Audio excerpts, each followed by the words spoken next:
please raise your right hand. Do you swear to tell the truth, the whole truth, and nothing the truth before this committee?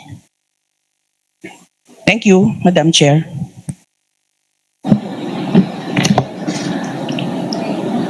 We shall now begin our clarificatory hearing proper, as mentioned before I proceed. Let me acknowledge the Honorable Sendanya for his manifestation. Marami pong salamat, Madam Chair. Nabanggit niyo po kanina si Basha. So naalala ko yung pelikula ni Popoy at ni Basha, yung One More Chance. At ngayon na po, pagpasok natin dito sa hall, nakita ko po yung matatapang nating mga citizens na nag-file nung unang impeachment complaint noong 19th Congress. May I request them to please rise? Sila po yung representation ng One More Chance kasi po naudlot yung impeachment complaint na yon at ito yung One More Chance nila para mapanagot ang Vice Presidente ng abuso sa kapangyarihan at nagnakaw sa kaban ng bayan. Salamat po. Nais ko pong bigyan diin, Madam Chair, yung desperadong attempt ni VP Sara at ng kanyang asawa para intimidate tayo dito sa Committee on Justice at ang mga miyembro nito. Tulad po na nabanggit ninyo nito nakaraang Lunes, nagpunta po sila sa City Prosecutor's Office, ang mga abogado ni Attorney Manasseh Carpio para po ireklamo at magsampa ng kaso sa mga miyembro ng Committee on Justice. Kaya lang po, parang may favoritism si Attorney Manasseh Carpio dahil iilan lang po tayo na mga binanggit niya sa kanyang kaso at hayaan niyo pong bigyan ko ng shout-out ang mga classmate ko sa kasong ito. COJ Chairperson, Representative Jervil Luistro, Representative Leila de Lima, at Representative Chel Jokno. Ang masasabi lang po natin dyan, manalimin po sila para makita nila kung sino talaga ang totoong nagkasala sa batas, lumabag sa batas, at nagkasala sa sambayan ng Pilipino. Hindi porket nadiskubre ng komite ang 630 covered transactions na nagkakahalaga ng 6.77 billion in total ay nilibag agad ang kanilang karapatan.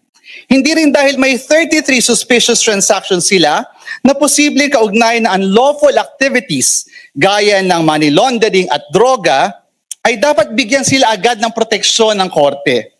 At lalong hindi dahil humigit kumulang 2.87 billion ang maaring sila po ay tumanggap na ayon sa ating pong Bank Secrecy Law ay maaari pa rin nariyaan dahil nga po ang nakita lamang natin ay yung inflow at outflow at yung ating pong sinubtract 2.87 billion ang natira. Hindi po ibig sabihin dahil nalaman natin ito at kung binasa nila na buo ang Bank Secrecy Law ay nag-violate na tayo ng batas. Linawin po natin, hindi si VP Sara Duterte at ang kanyang husband of the year, Mans Carpio, ang biktima dito. For the reference of everyone, napakalaking halaga po ng 2.87 billion pesos. Aabutin po ang isang minimum wage earner sa Metro Manila ng 11,300 years para kitain ang 2.87 billion pesos. 11,000 years pong pagtatrabahuhan ng isang manggagawang Pilipino. Ang bilyong-bilyong pisong labas-masok sa mga accounts nila. At ilan po dito ay tumutugma pa sa mga deposito ng kanilang family friend na si Sammy Uy. Kung sino pa talaga ang may bilyones, sila pa talaga ang pumunta sa piskal para magsabing sila ay victim. On a related note, same day last week, lumabas ang ICC decision tukol sa jurisdiction sa kaso ni former President Rodrigo Duterte. Kasabay ito ng pagputok ng sworn testimony ni former Senator Trillanes at ng reports ng AMLC. Nagkumpirma pa sa mga questionabling bank transactions ng mag-amang Duterte. Kung sino pa talaga ang pasimuno ng drug war, sila pa talaga ang may bilyong-bilyong drug money. It was no coincidence that these developments fell on the same day. It signaled that accountability is catching up.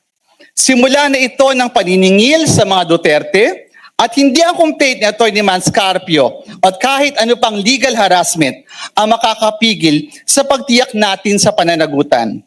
The committee will never bow down to millionaires, drug syndicates, or thieves.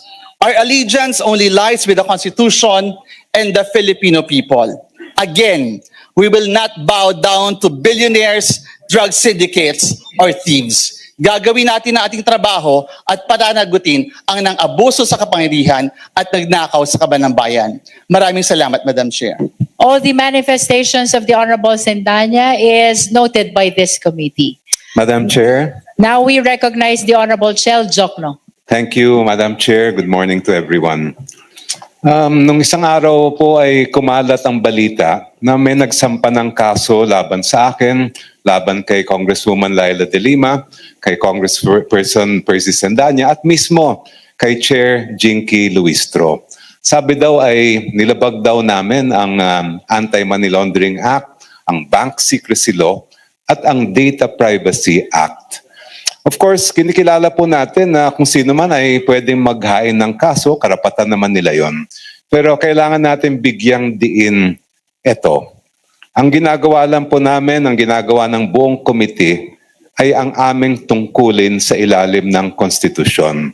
Wala po kaming nilabag na batas, puro legal ang ginawa po namin. Kaya po mismo sa konstitusyon nakalagay, and I quote, "No member shall be questioned nor be held liable in any other place for any speech or debate in the Congress or in any committee thereof."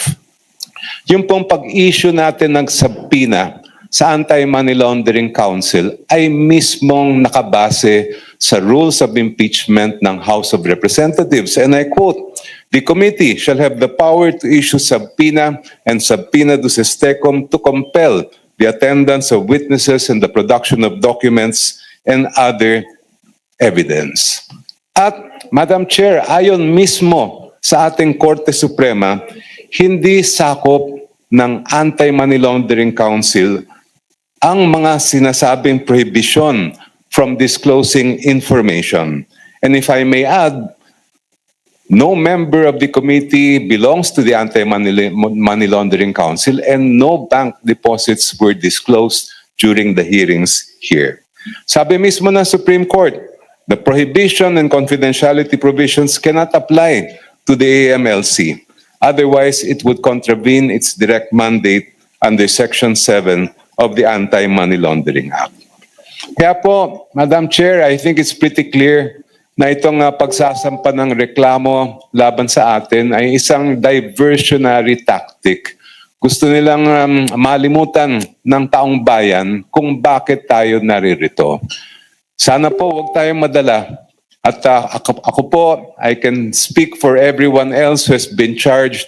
Hindi kami natatakot at hindi kami ma-intimidate. Itutuloy po namin ang amin tungkulin bilang mga members ng Committee on Justice at representatives ng mga sambayan ng Pilipino. Thank you, Madam Chair. Madam All Chair. the manifestations of the Honorable Jokno is noted by this committee. Now we recognize the Honorable Congresswoman Laila De Lima. Thank you, Madam Chair. This is just very brief. Good morning to my colleagues in the Committee on Justice. Sinasang-ayunan ko po at sinusuportahan ang mga statements nila Representative Percy Sendanya at Representative Chel Jokno.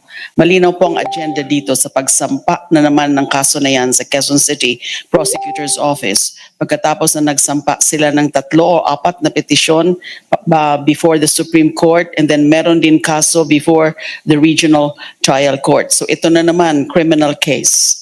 Ito po ay panglilihis sa issue.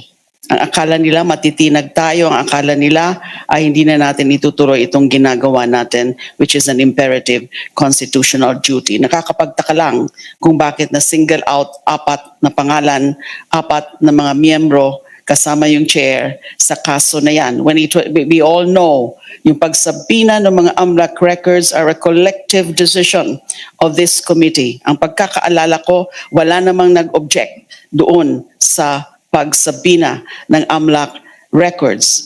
And then, eto nga po, ay hindi natin alam, ano na naman yan.